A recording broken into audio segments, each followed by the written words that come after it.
Antes da história conhecer seus nomes, eles já travavam suas batalhas pessoais.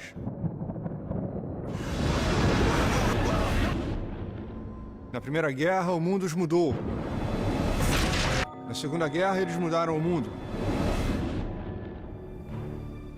Os Estados Unidos entraram na guerra disponibilizando o poder da máquina industrial americana em favor dos aliados. As Filipinas são tomadas pelos japoneses. Hitler se adianta em declarar guerra aos Estados Unidos. Churchill e Roosevelt se unem finalmente contra o eixo. A quebra dos códigos japoneses permite adiantar aos americanos seus objetivos militares. As ilhas de Midway. O rigoroso inverno na Rússia dificulta ainda mais as ações alemãs na frente oriental. O general Patton comanda as forças americanas subindo da África do Norte até a Itália, e a vitória americana era uma questão de tempo.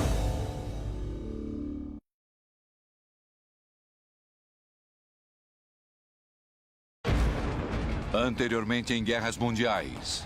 Chegaram! Uma nova geração amadurece no campo de batalha. Mexam-se, mexam-se, mexam-se! Mas quando a luta cessa, os conflitos se tornam internos. A Alemanha está morta e você conspirou para matá-la! A revolução começou!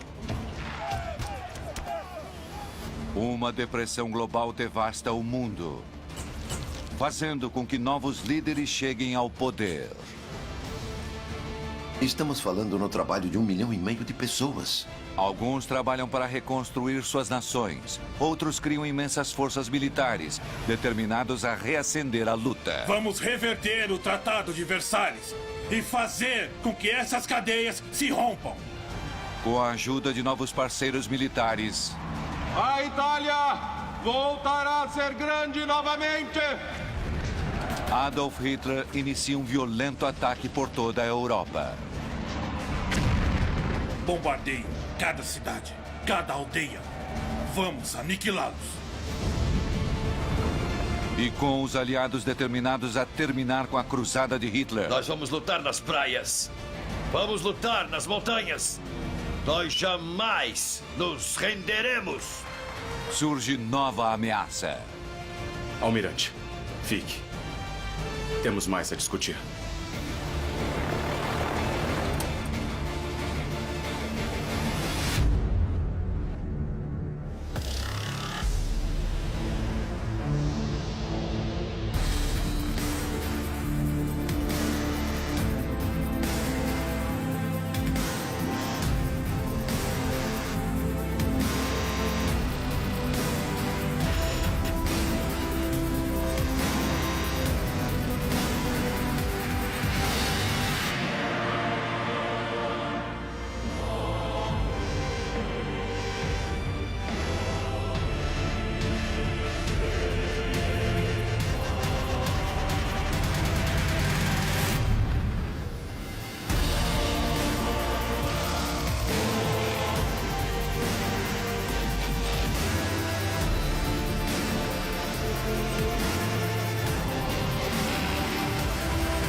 Interrompemos nossa programação para um boletim de notícia especial. Os japoneses atacaram Pearl Harbor, no Havaí, pelo ar. O ataque também atingiu nossas forças navais e militares. Pela primeira vez na história moderna, a América foi atacada por uma força estrangeira. Quase toda a frota naval americana no Pacífico foi destruída.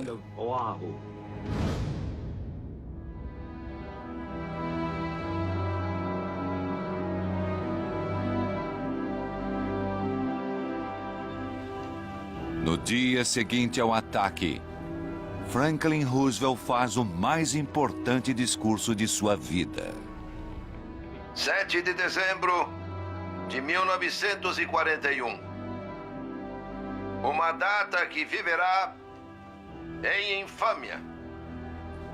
Os Estados Unidos da América foram repentina e deliberadamente atacados por forças navais e aéreas do Império do Japão. Com a inabalável determinação de nosso povo, vamos conseguir o inevitável triunfo com a ajuda de Deus.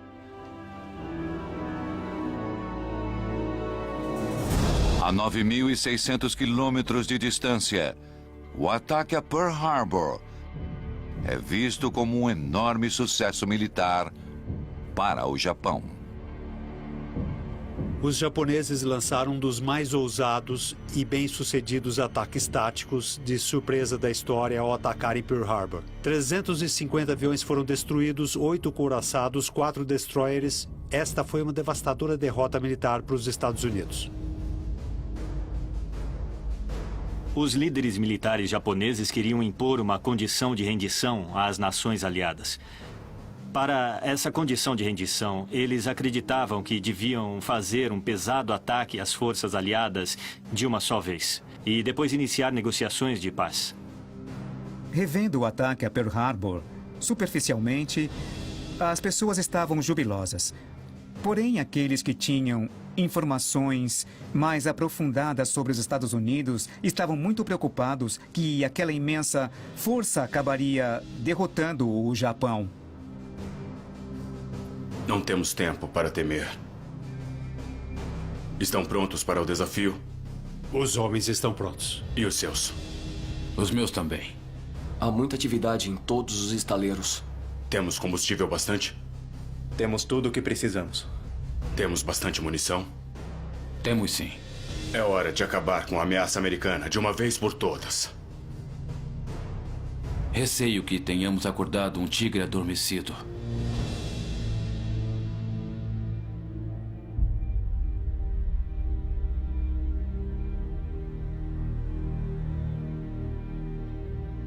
Roosevelt serviu na Marinha. Assim, o ataque ter sido contra a Marinha em Pearl Harbor possa tê-lo deixado ainda mais indignado pelo que os japoneses fizeram aos Estados Unidos. E dentro de 24 horas após o ataque, Roosevelt assina a declaração de guerra contra o Japão. Ele sabia muito bem que Pearl Harbor, por mais horrível que fosse, serviria muito bem para rapidamente acabar com o isolacionismo daqueles que achavam ser melhor não se envolverem nessa guerra. Depois de anos evitando conflitos, os Estados Unidos embarcam em outra guerra. Então começou.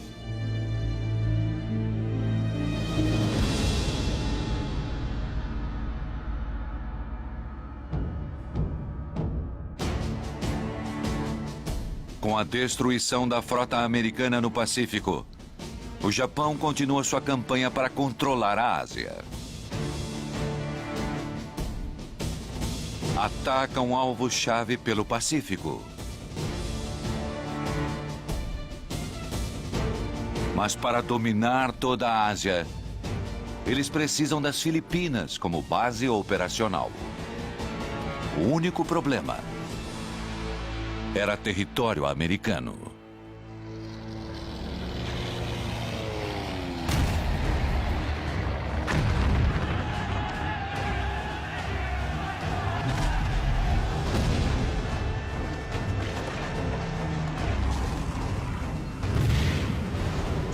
Apenas 10 horas após o bombardeio a Pearl Harbor, o Japão lança novo ataque aos Estados Unidos contra as Filipinas.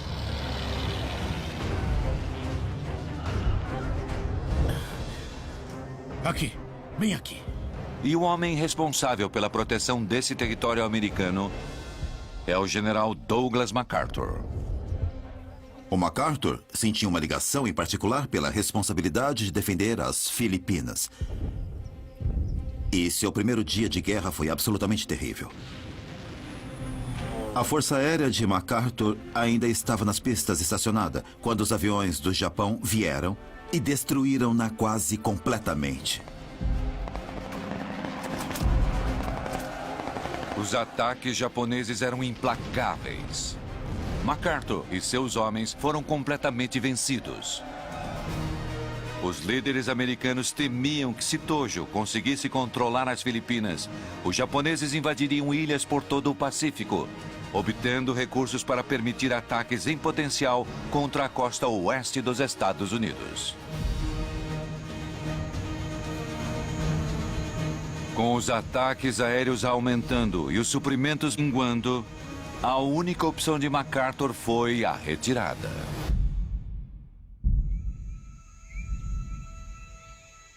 Nas Filipinas, MacArthur foi vencido pelas tropas japonesas e precisou se retirar. Bem, homens! É preciso analisar constantemente a situação. A batalha está mudando, devo tomar novas decisões, devo executar planos de contingência. Coloque os feridos ali. Há espaço para suprimentos aqui junto à parede. Somos oficiais profissionais treinados e devemos ser capazes de lidar com estresse, contornar crises sem esmorecer e sem perder nossa capacidade de pensar racionalmente para que vençamos a batalha. Soldado, me traz o mapa. MacArthur monta um QG provisório em um enorme túnel subterrâneo na ilha Corregidor. Eles podem agora estar abrigados em um buraco no chão. Mas MacArthur sabe que ele e seus homens são a última fortaleza contra o total domínio do Japão sobre o Pacífico.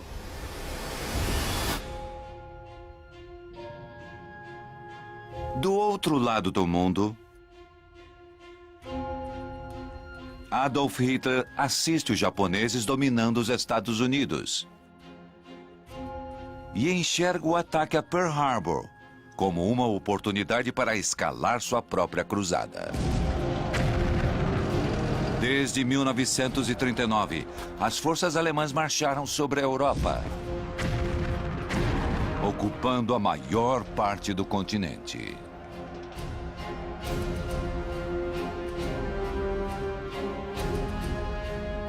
Durante a guerra, o mito da infalibilidade pessoal de Hitler e seu gênio militar realmente se fortalecem e começam a ter vida própria. Meu Führer, que bom que veio. É um prazer visitá-los. Espero que possa nos acompanhar no jantar desta noite. Depois de romper sua aliança com Joseph Stalin e lançar um massivo ataque contra a Rússia, Hitler acredita que não existe força militar no mundo que possa vencê-lo. Nem mesmo os Estados Unidos. Em seu segundo livro, escrito em 1928, mas nunca publicado, Hitler deixa bem claro que após conquistar a Europa, ele se voltaria para a América. Para os nazistas, nunca haveria um fim para a guerra, porque eles acreditavam que uma raça como a alemã só poderia continuar vigorosa com a guerra contínua e constante conflito. Mas se Hitler quer estabelecer uma supremacia mundial, ele sabe que terá de derrotar sua maior ameaça e um dia capturar o Prêmio do Oeste para seu povo. Então, em 11 de dezembro de 1941, apenas 4 dias depois do ataque japonês a Pearl Harbor, Adolf Hitler declara guerra aos Estados Unidos.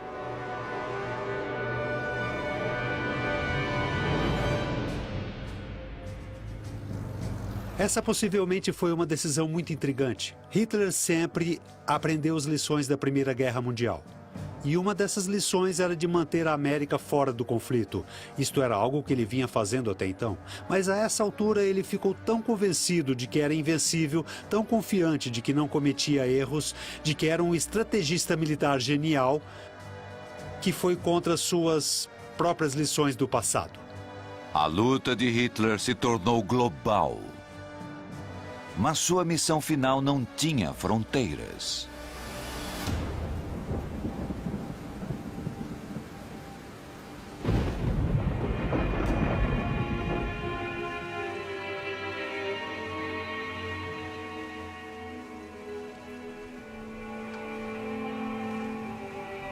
a noção de Hitler de sua própria missão realmente se consolida.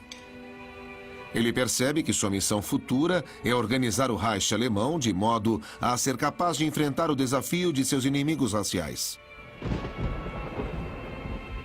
Desde o final da Primeira Guerra Mundial, Hitler veio cuidadosamente elaborando seu plano para o futuro da humanidade. E agora, está se tornando realidade.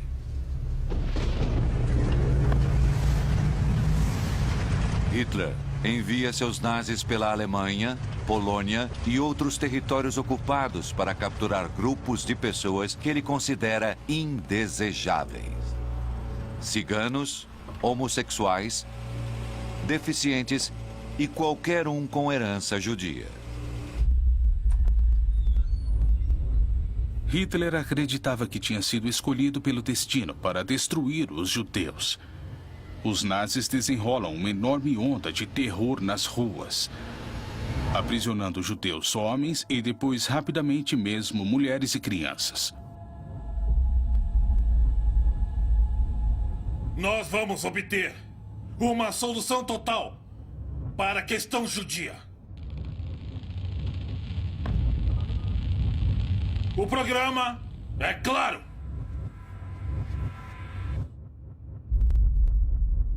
Trata-se de total separação, total segregação. Não apenas significa a exclusão dos judeus do sistema econômico alemão, mas muito mais. Nós nos confrontaremos com a dura necessidade de erradicar o submundo judeu. Assim como erradicaríamos criminosos do nosso estado. Pelo fogo e pela espada.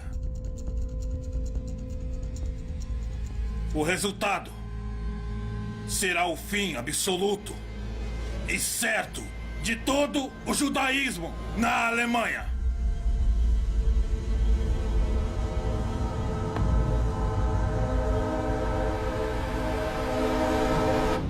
Sua completa aniquilação!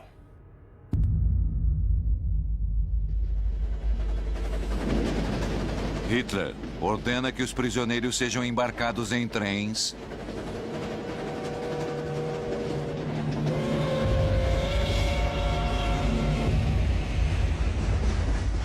para serem levados a campos de concentração localizados a quilômetros da civilização.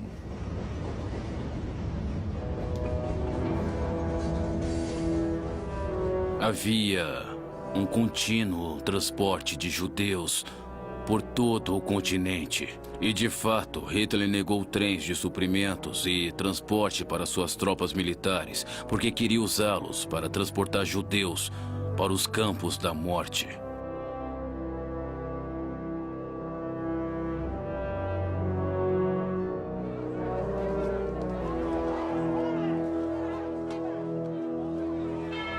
Os campos da morte de Hitler eram fábricas de morte metodicamente organizadas.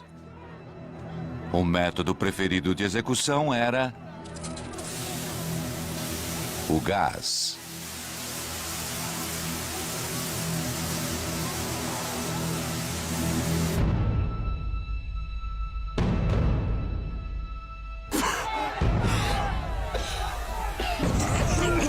Hitler teve sua própria experiência com gás, mas não teve nenhuma reserva em aperfeiçoar seu uso.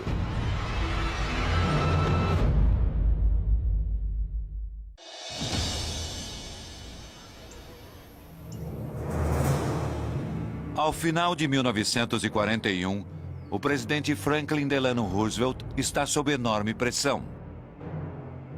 Nenhum presidente americano jamais tinha enfrentado o desafio de lutar duas guerras ao mesmo tempo. Roosevelt se viu lidando com o desafio de Hitler na Europa e o desafio do Japão na Ásia. Estão em posição. Estão? Ele não tinha dúvidas que os Estados Unidos derrotariam a Alemanha e o Japão, mas seria uma luta longa e custaria muito em dinheiro e vidas. Com o destino do mundo em jogo, Roosevelt dá as boas-vindas a um visitante à Casa Branca. O primeiro-ministro britânico Winston Churchill. Como Roosevelt, ele trava guerras em diversas frentes. Uma guerra moral com sua cidade sendo continuamente bombardeadas pelos alemães. Uma guerra no ar, com a Inglaterra retaliando com seus próprios bombardeios. E agora uma guerra no Pacífico, com territórios britânicos caindo sob a ameaça do Japão. Creio que Churchill foi um grande primeiro-ministro em tempo de guerra, porque ele persuadiu colegas de que a guerra poderia ser vencida e convenceu o povo britânico a suportar sacrifícios. Persuadiu os americanos a juntarem-se no esforço de guerra e persuadiu seus inimigos de que ele lutaria até o fim.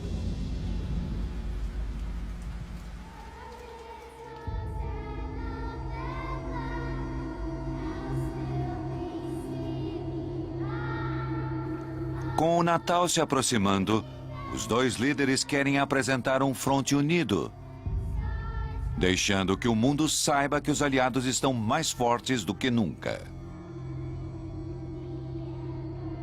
Mas nos bastidores, eles têm pontos de vista bem diferentes sobre como bater as potências do eixo e acabar com a guerra.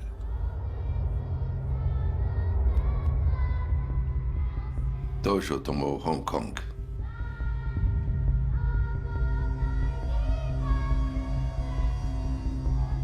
Ambos os líderes tinham sido derrotados pelo Japão no Pacífico. Um mundo dominado por Hitler e as potências do eixo parecia uma possibilidade bem real.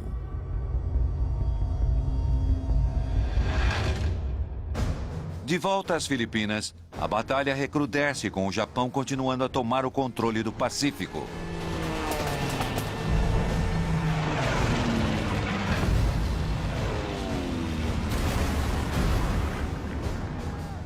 Depois de 3 meses de luta contínua, os japoneses estão se aproximando do bunker do general Douglas MacArthur.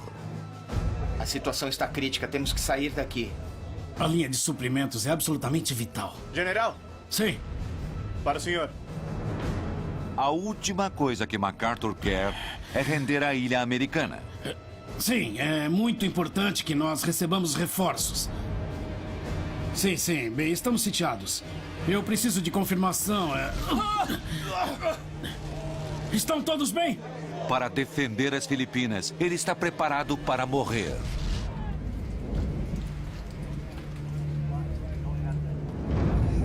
Em Washington, Roosevelt precisa agir rápido. Ele sabe que perder seu principal general seria um golpe desmoralizante para as forças norte-americanas. E uma incrível vitória moral que apenas fortaleceria os japoneses. Quando poderemos enviar reforços a MacArthur? Não há como enviar reforços a MacArthur. Quanto tempo ele aguenta?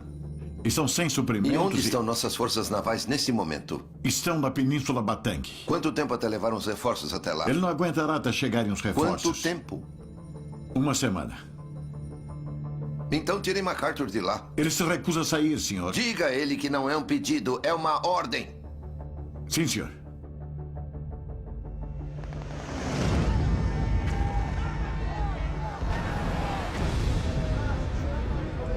A última coisa que MacArthur quer é abandonar seus homens.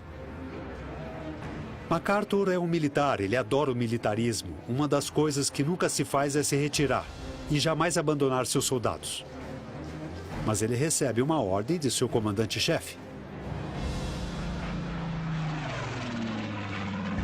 Contrariando sua vontade, MacArthur se retira para a segurança da Austrália.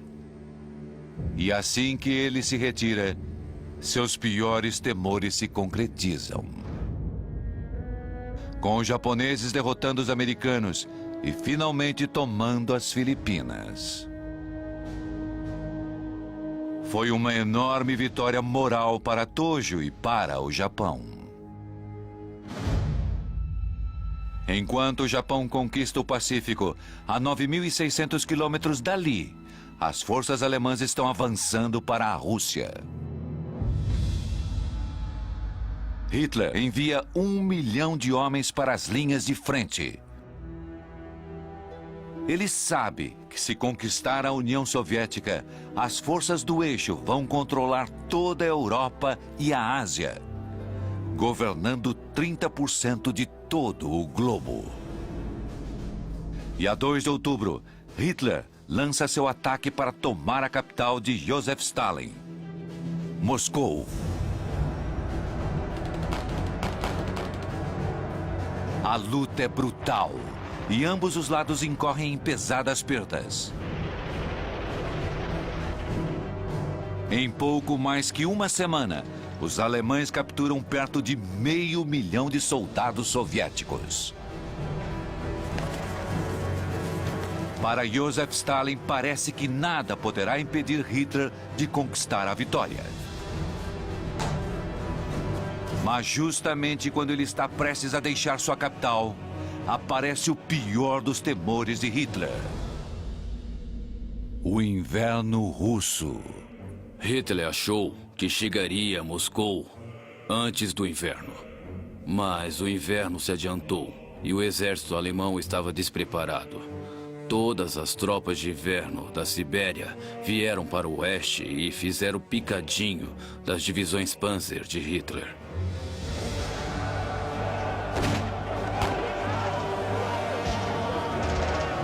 As armas e uniformes alemães não foram criados para suportar o brutal inverno russo.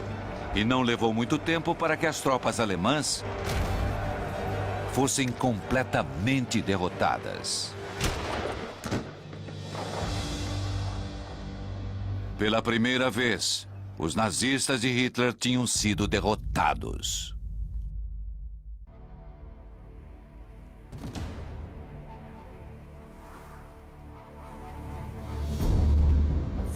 Os Estados Unidos e as forças aliadas sofreram perdas devastadoras nas mãos dos japoneses por todo o Pacífico. A inteligência americana trabalha furiosamente para encontrar alguma vantagem que ajude a inverter a maré. Em maio de 1942, a Marinha dos Estados Unidos dá a Roosevelt a oportunidade que ele esperava. Nós quebramos o código. O que é? Quebramos o código. É Midway. Tem certeza? Absoluta.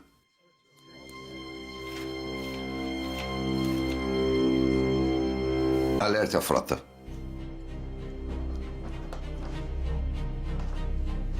As mensagens decifradas continham detalhes do próximo ataque planejado pelos japoneses.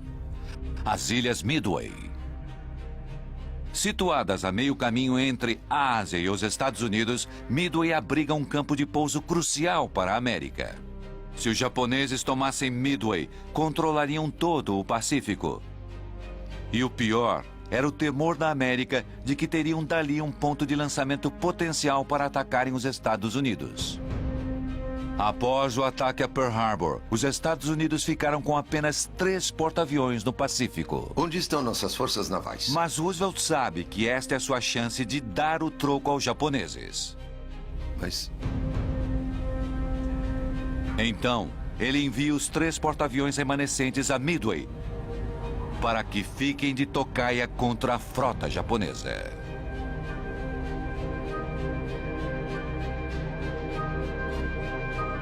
Que Deus nos ajude.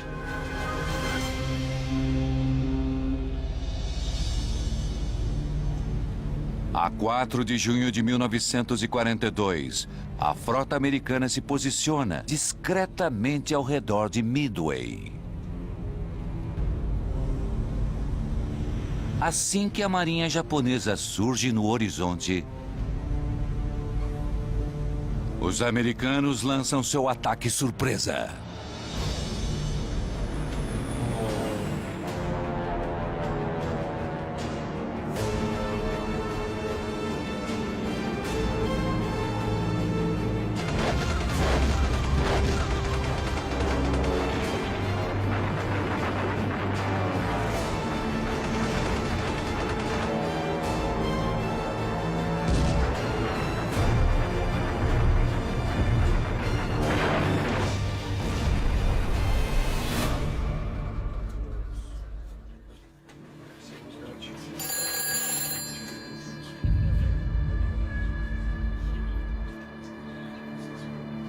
Sim.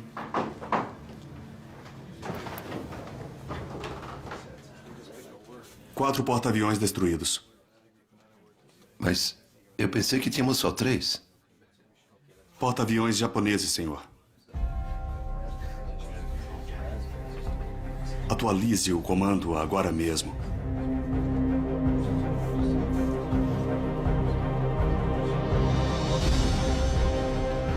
Em apenas 6 minutos, 4 dos porta-aviões japoneses usados no ataque a Pearl Harbor foram destruídos.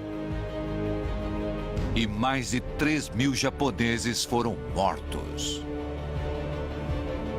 E com a crítica Batalha de Midway, os Estados Unidos frearam a expansão japonesa. O Japão precisava continuar vencendo. Se não vencesse, então iria se contrair. E como a maior parte do Império Japonês no Pacífico era apenas o oceano, significava que poderia ser esvaziado relativamente rápido. Os Estados Unidos infligiram ao Japão sua primeira grande derrota na guerra.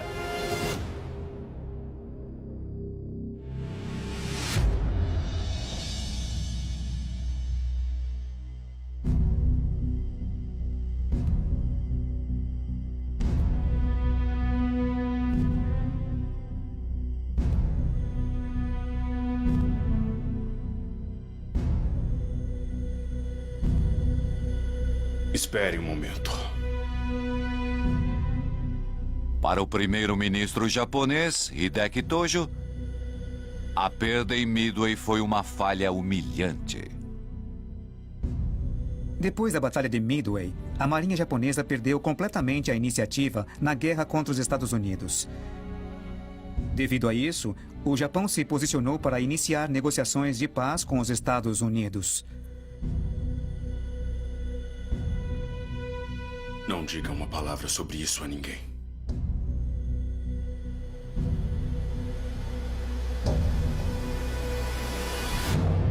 Enquanto isso, na Europa, Hitler está cambaleante com sua derrota para Joseph Stalin em Moscou. Despachos. Do mais rápido. Com bem mais de 1 milhão de homens mortos em ambos os lados, a batalha entre as forças do eixo e a União Soviética continua.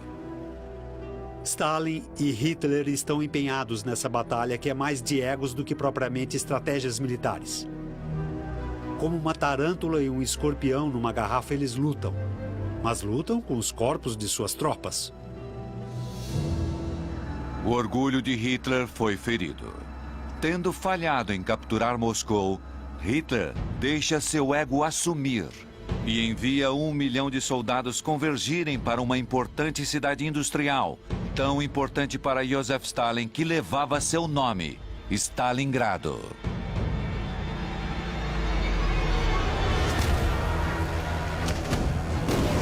Hitler pensava que isso era uma batalha pessoal com Stalin, então ele foi despejando recursos em Stalingrado. Apesar de a cidade de Stalingrado em Volgogrado não ter importância estratégica, só o nome tinha Stalin. Conforme os homens de Hitler convergem para Stalingrado, enfrentam diretamente o Exército Vermelho de Stalin. Hitler está convencido que se tomar Stalingrado, estará a um passo de dominar o globo.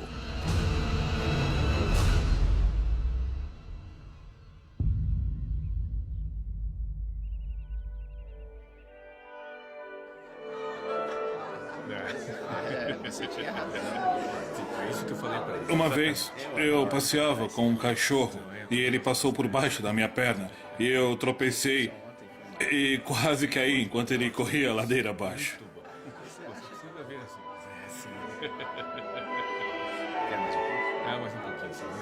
Com licença. Venha. Sentem-se. Por favor.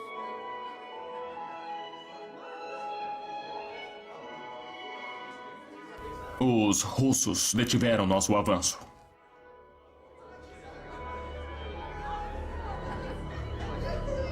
Perdemos a 14ª e a 22ª Divisões Panzer. Permita-me explicar. Chega!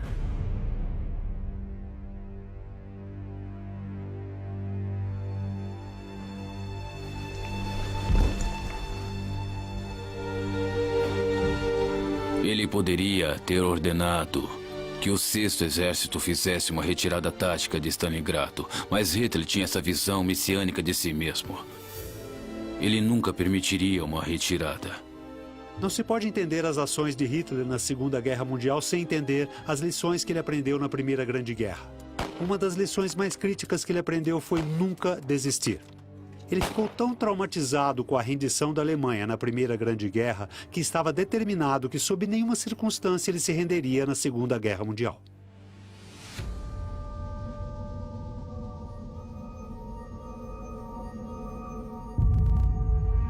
Para Stalin, a cidade que ostentava seu nome era inestimável. E ele sacrificaria qualquer coisa para defendê-la. Não haverá deserções. Cada soldado deve lutar. Lutar até a morte.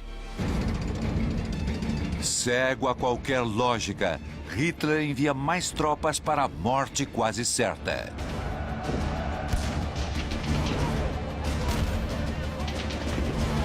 Morria um soldado alemão a cada 7 segundos. O exército alemão comprometia mais tropas que estavam seguras no esforço de uma ofensiva final, um ataque para derrotar o Exército Vermelho. A Batalha de Stalingrado tornou-se o ponto de inflexão-chave na guerra. Foi um revés militar de proporções imensas para a Alemanha.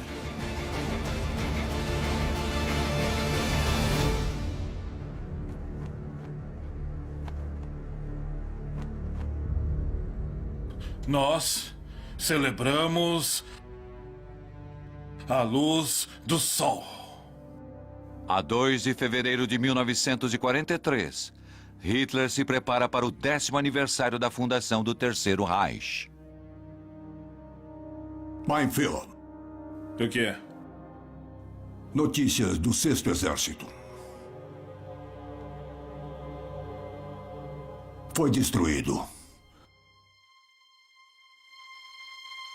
Destruído? Como isso é possível? Eles se renderam.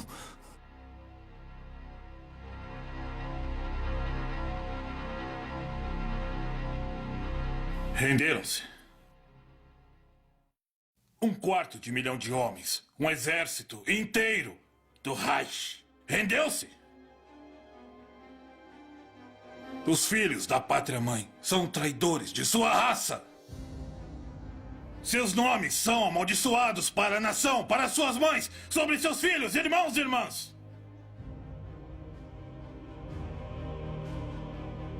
A mancha de sua perversão é mais escura que o sangue.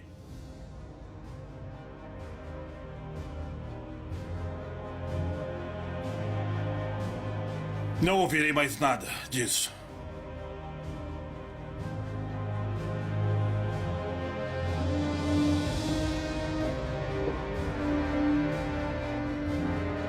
Renderam-se. Apenas para morrer. Em um campo de prisioneiros. Os deuses da guerra nos abandonaram. O que restou do exército alemão está caótico. E o homem que parecia estar em vias de dominar o mundo, agora vê seu maior inimigo cantar vitória. E pela primeira vez, ele encara a possibilidade de uma derrota total.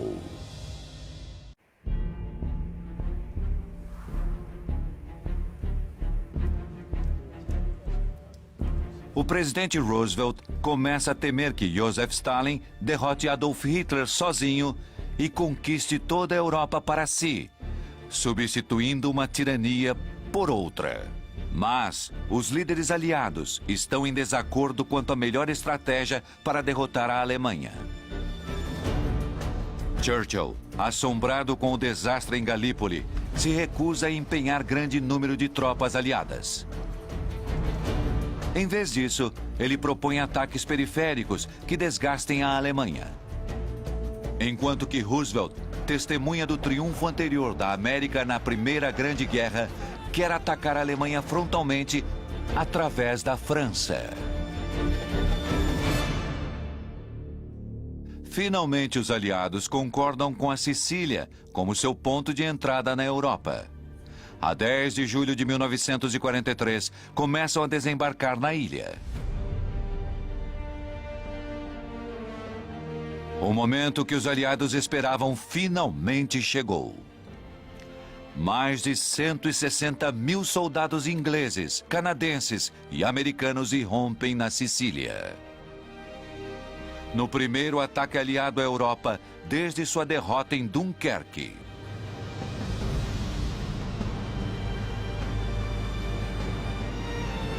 Liderando as forças americanas vai o homem que esperou 25 anos por esse momento.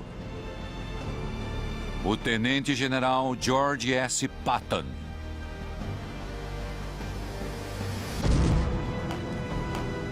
Patton havia feito seu nome na Primeira Guerra Mundial, no comando da Primeira Brigada Americana de Tanques. Durante esses anos todos, em que Patton fez evoluir o corpo de tanques dos Estados Unidos de uma brigada de apenas algumas dezenas de veículos blindados para uma divisão do Exército com mais de 88 mil tanques.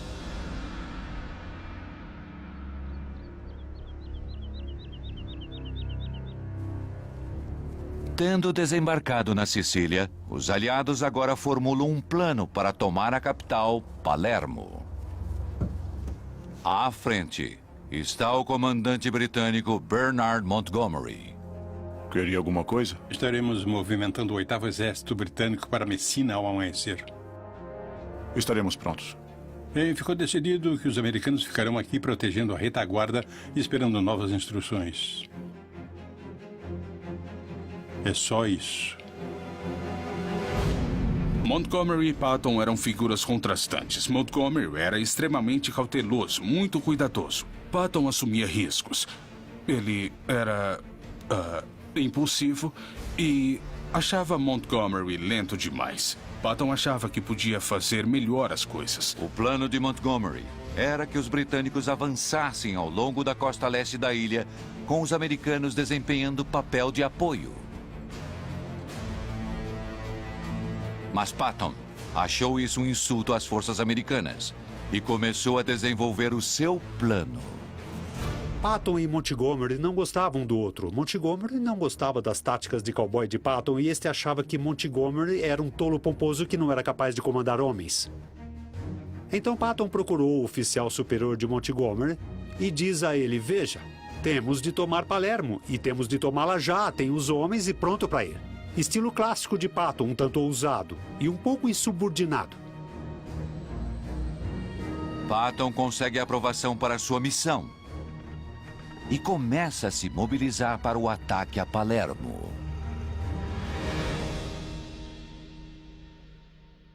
Me chame Patton.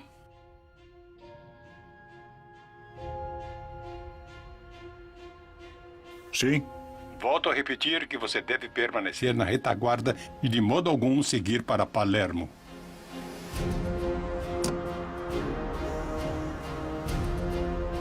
A 18 de julho de 1943, Patton e suas forças lançam um ataque a Palermo.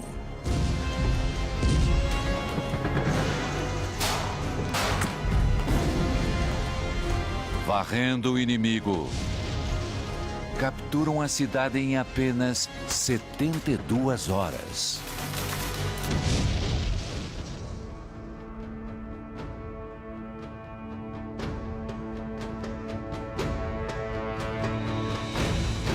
Agora, com a Sicília sob controle, os aliados estão prontos para lançar um ataque massivo contra as forças do eixo.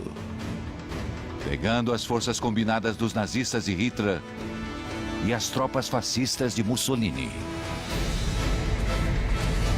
3 de setembro de 1943. Os exércitos aliados entram no território continental da Itália, forçando a retirada de milhares de soldados das forças do eixo.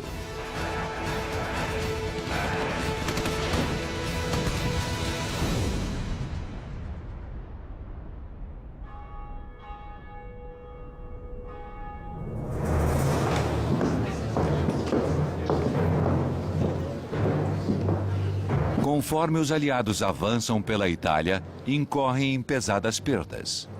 Patton sabe que precisa de cada homem no campo de batalha que conseguir. Soldado.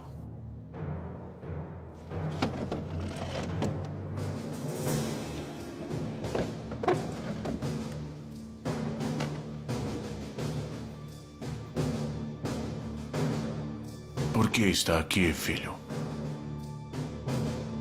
Você me parece bem saudável agora. Parece bem capaz de lutar para mim.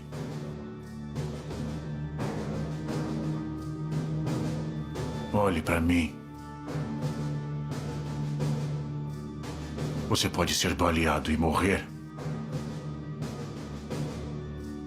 mas terá de ir à luta. Por favor, não me manda de volta. Você é um covarde.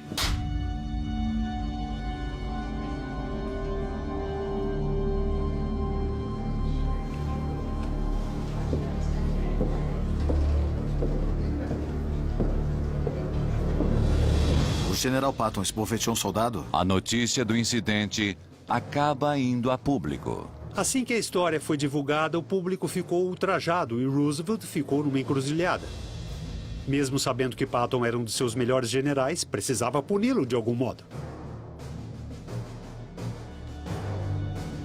Roosevelt não tinha escolha senão remover Patton do serviço ativo. General Patton fora de combate.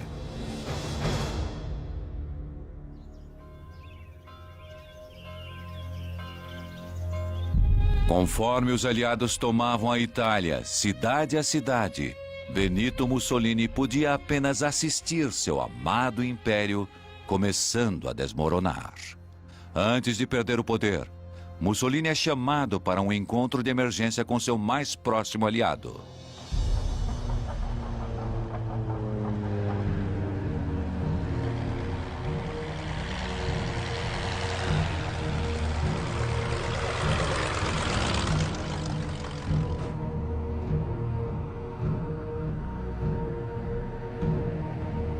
Mussolini podia ter chegado primeiro ao poder, mas agora os papéis haviam se invertido.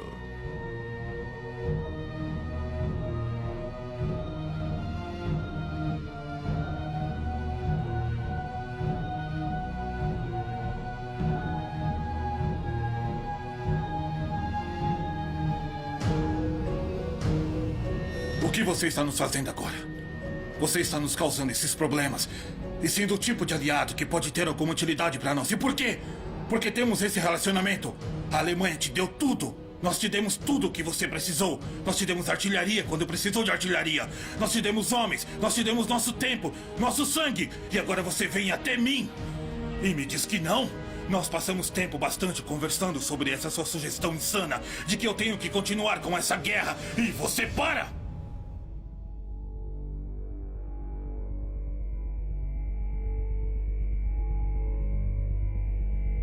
Houve vários momentos de inversão no relacionamento entre Hitler e Mussolini. Primeiramente, Hitler vê Mussolini como o homem que dá o exemplo. O passo seguinte é o fim da guerra. E quando Mussolini se apresenta, é um fiasco. Os italianos agora se tornam muito mais a segunda classe. Hitler começa a ver os italianos como fracos. O ponto fraco do eixo. Mussolini é enviado de volta a Roma, com instruções de manter a linha. Mas em menos de 2 meses, a Itália se rende aos aliados. A primeira grande força do eixo cai. Adolf Hitler vê o homem que chegou a idolatrar cair em desgraça. E sabe que os aliados agora virão sobre ele. No próximo Guerras Mundiais. Com a luta aumentando, Churchill e Roosevelt recrutam um aliado improvável. Temos de vencer esta guerra e você tem que me ajudar. O general MacArthur faz um heróico retorno às Filipinas. Na Europa, os aliados conduzem a maior invasão anfíbia na história militar. Charles de Gaulle inspira uma nação.